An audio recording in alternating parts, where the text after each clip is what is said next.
Hello, everybody. My name is Christopher Saunders, and this is the Connecticut Sports Talent Show, where we talk all things talents in Connecticut. And on today's show, I'm pleased to have a Weaver talent. Very good, excellent. And when I was typing his email to send him the link, he's a star himself. Malcolm Beckford, a track athlete, both inside and outside as well. Malcolm, it's great to be able to have you on the CT Sports Talent Show. Thanks. Thank you. I'm glad to be here. Before we get into our conversations, I first want to ask you, as far as, typically I like to ask athletes, how did football find them? How did basketball find them? For you, how did you find that track was your niche, was your sport? Well, my sister started doing track first, and I used to go to her practices, and I used to just hop into workouts because I didn't really have anything else to do. And then I found out I really started liking it, and I was good. And then I had gotten to the track club, and that's where it took off. So for you, was track something that kind of, because obviously with the talent that you have and others in this state have for their particular sport, a lot of times, obviously you have the ability, you have that niche that kind of separates you from others. Is that something where you just had it and then it's something that kind of grew over time? Or was it something where you had a little bit, but obviously your work ethic has made it grow more? Uh, I think it's pretty much it's probably more of a given talent to me. I kind of already had it, and then I just built upon it. Now, would you say that because of that ability, that in training it kind of pushed you a little bit more, because as you continue to go on, there obviously are people that could be more talented or may be trying to be able to one up you, so you have to push yourself more in your workouts? Yes, definitely. In training, we always going hard because we know there's guys out there Mhm. and out in the south pushing is just as hard as us. So always got to go hard in practice. At what age did you start to realize, Malcolm, that you had the ability to kind of take this farther than many could? Probably my first indoor nationals, USATF. I had ran the 55 and I had came second in the country. It was by like a thousandth of a second. And then I had came back for the 200 final Mhm. and I had set a national record. So from when I was young, I already knew like I had the potential and I just had to keep going.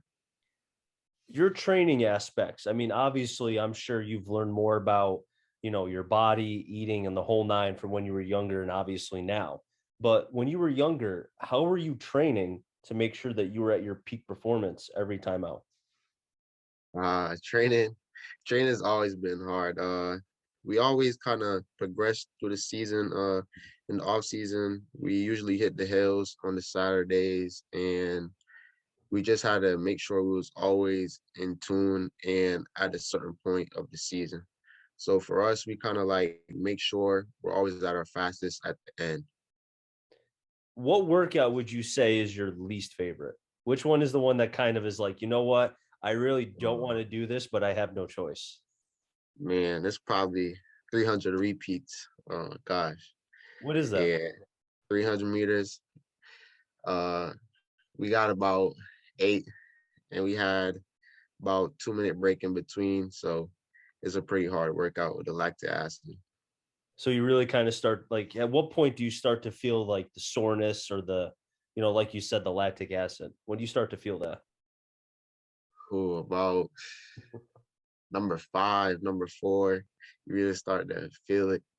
And then that's when you got to really start getting mentally right and getting your body ready because your mind got to carry you through them type of workouts. And speaking of getting your body right, man, and it's great to be able to have you on because, having track athletes, I think, is fantastic. I had a young man from NFA who's also a football player.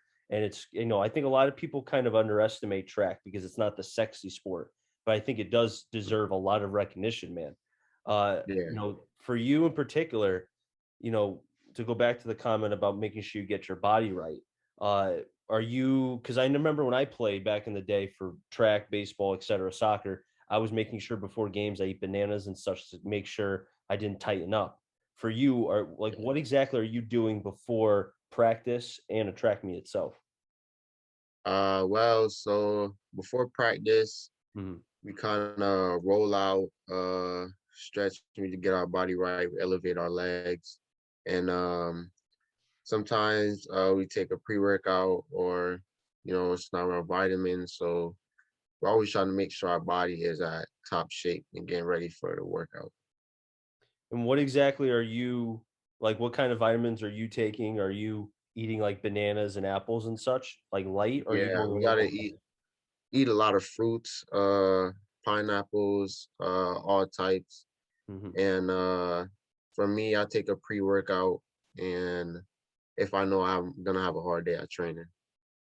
So if you got a big meet coming up, are you kind of maybe eating a little bit more? I know vitamins you don't wanna take too much, but as far as the eating, are you eating a little more or a little less with a big meet? Probably the day before, Mhm, I'll probably eat like half and half. I usually get some carbohydrates, some pasta, mhm. to make sure my legs are ready for the next day. So Now as far that's as how I prep. liquids, are you drinking water? Are you drinking orange juice? What exactly are you drinking to keep yourself ready? We just drink water. Water is just the best option to go. Sometimes I drink Gatorade, Mhm. and yeah, it's just usually those two. How many, gallons of water are you drinking a day? 2, 3, 1, 4? Mm, about probably two. Yeah, two on a good Really? day. Really? Yeah, two on a good day. But So usually I uh-huh. gotta always remind myself I gotta drink. So How it's many have you always had so far today? uh yeah, I just finished my third one. I just finished my third bottle. So 3rd, good for you, buddy. That's great, yeah. man.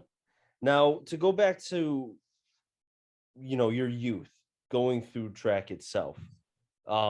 I know in obviously other sports, there's ways to get yourself looked at, to get scouted, to have people know kind of who you are and whatnot. What exactly do you feel like for you? Like, how are you able to get noticed at such a young age about your talents? Ah, so we will always go Hmm. like to New York, and we used to always go to the regional meets, and then sometimes the national meet will go down to North Carolina, Hmm. or if it was Florida, down in Jacksonville. So for me, I was always in the finals, so Hmm. I was always getting looked at from a young age. So it was just built up. Was there ever a conversation like who, as you were going through again your youth up until now, who like it was there a certain coach? Was it maybe a player, someone that you looked up to? What exactly, has there been anyone to be able to kind of help you get you to this point? Yeah, I had a lot of people help me. My team was always great, motivating me and stuff. And me and my teammate Mark always trained together. He was older than me, so I always had somebody to chase and push. And you guys probably know Mark Doyley. Mhm. He ran the 100 and the 200. So I trained with him growing up. So I always had somebody to look up to and chase. And now with you being at Weaver your senior year, you know, it's one of those things where it's like you're kind of not saying you're counting down the days, but it's like, you're getting close to graduation. I know you and I were discussing about where you could potentially go as far as colleges. How are you able to separate the extracurricular kind of off the track to making sure you're focused during your track meets? Because obviously there's distractions everywhere, right? Yeah. Yeah. Well, for me, uh, I kind of make sure everything is okay before I go to the meet, Mhm. as in academic wise. So if it's like a Friday, I make sure all my grades are straight for the weekend. So when Mhm. I'm at the meet, I just got the meet to focus about and nothing's on my mind. So that's just kind of a way I do it. I just make sure everything's straight. How about the phone? When you putting the phone down? Putting the phone down, usually as in academic. Mm, When it's time to focus up, I gotta put it down and make sure I get it done because I know my time is always doing a lot, so I'm mhm, not gonna really have it. So, and as in the meat wise, I just lock in with the music. And if coach is getting ready to do block starts, then I just take them out and put it away. Now take me into your playlist. Do you have multiple playlists before your meet? Is it just one playlist? What's the hot song that you're listening to before your track meet? Uh, I got a lot of songs to be honest, but it's a lot of Jamaican music too. I Mhm, listen to Jamaican music, and then I got my regular playlist. So, mhm. but for a song, it'll probably be Gunna. I listen to a lot of Gunna, so he gets me hyped. Okay. Is there any particular music that maybe people may know, like any kind of rap around, that isn't Jamaican music that people may know that you may listen to as well? Yeah, like Vibes Cartel, Okay. Skilly Bang, Intense, Skang. Yeah, there's a lot of Jamaican artists I listen to. Very cool, man. That's awesome. Now I Yeah. know, and it was great to be able to have this, to be able to have you on here. And I know Coach Carter, who's the assistant coach at East Catholic, kind of gave me your name and said, "Hey, this kid got overlooked by Game Time." I want to talk about that really quick. When you saw them, you're shaking your head, and I already know, I already know, man. When you saw that, I just want to know, like, what was your, be honest, PG here, but what was your first reaction when you saw that?